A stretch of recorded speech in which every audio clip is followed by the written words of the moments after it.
Bonsoir à tous. Commençons par une définition. Lorsqu'on cherche des arguments, on doit orienter notre réflexion vers de bonnes sources.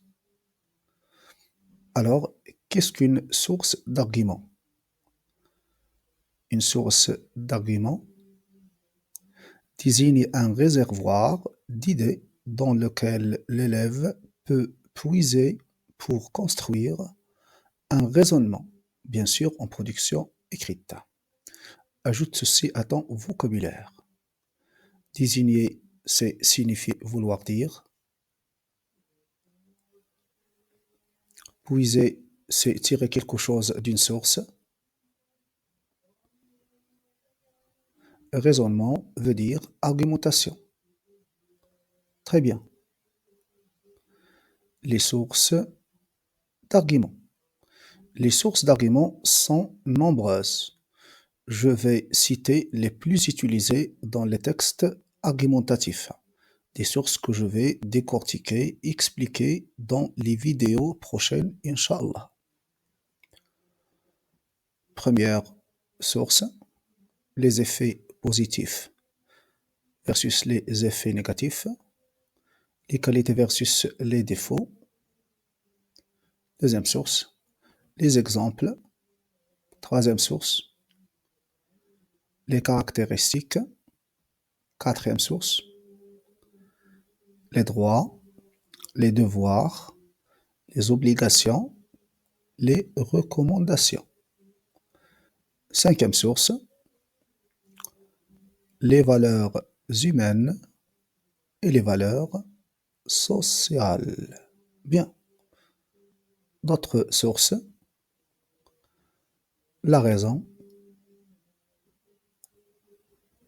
la vérité générale, les citations, les définitions, les certitudes versus les incertitudes, les possibilités versus les impossibilités, les alternatives,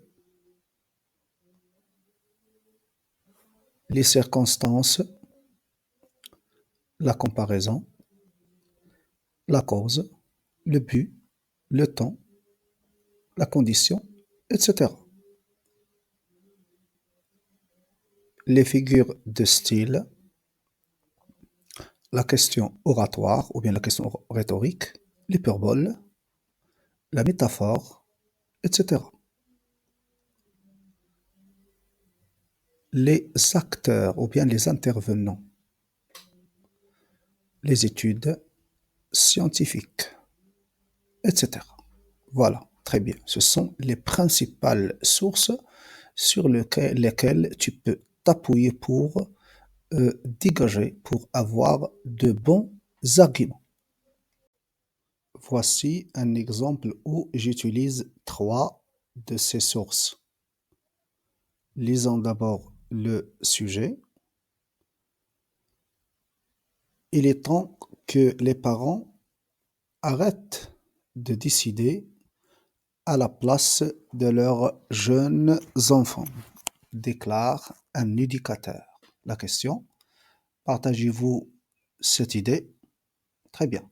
Alors, dans ce sujet, l'éducateur exprime son point de vue à propos d'un comportement, à savoir l'ingérence des parents dans les décisions de leurs enfants. Écrivons ce point de vue de 2 façons. Première façon, c'est le point de vue de l'éducateur. Les parents doivent arrêter de décider à la place de leurs jeunes enfants.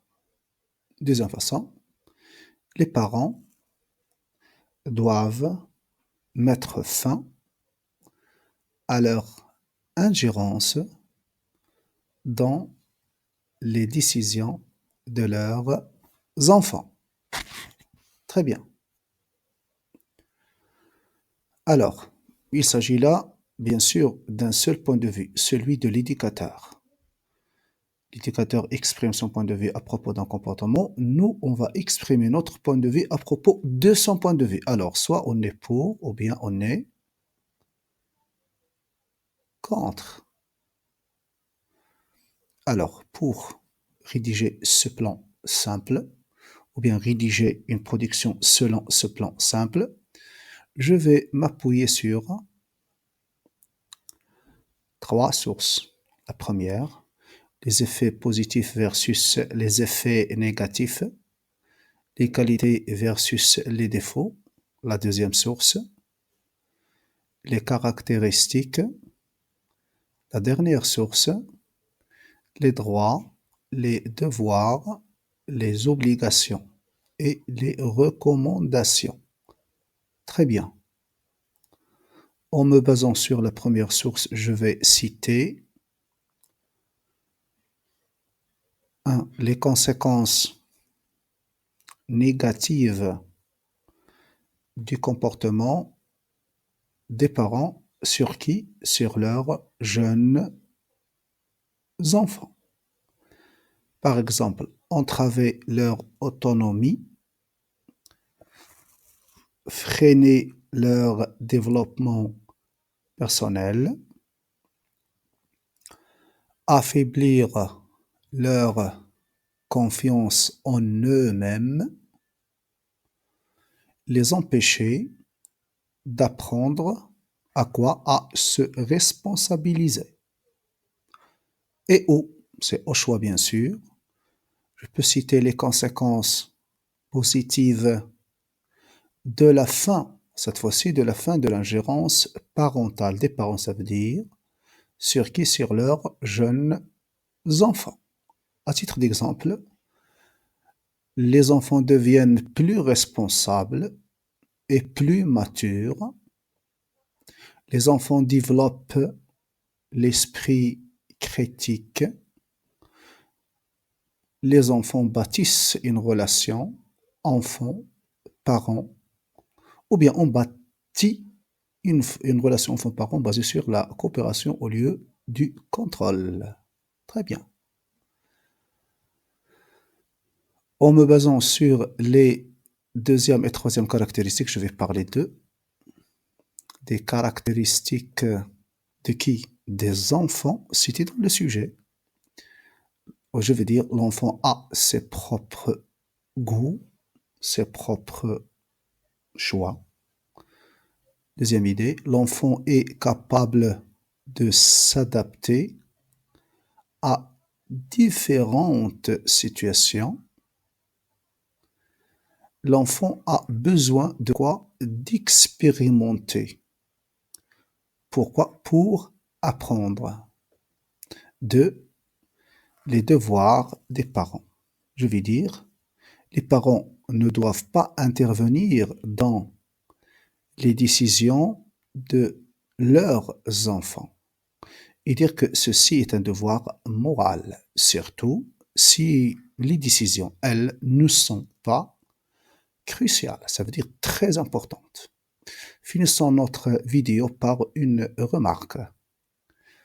Développer quelques idées est plus efficace que d'en citer beaucoup sans les expliquer. Donc faites attention. Voilà. Très prochainement, Inch'Allah, vous allez apprendre à le faire. Au revoir.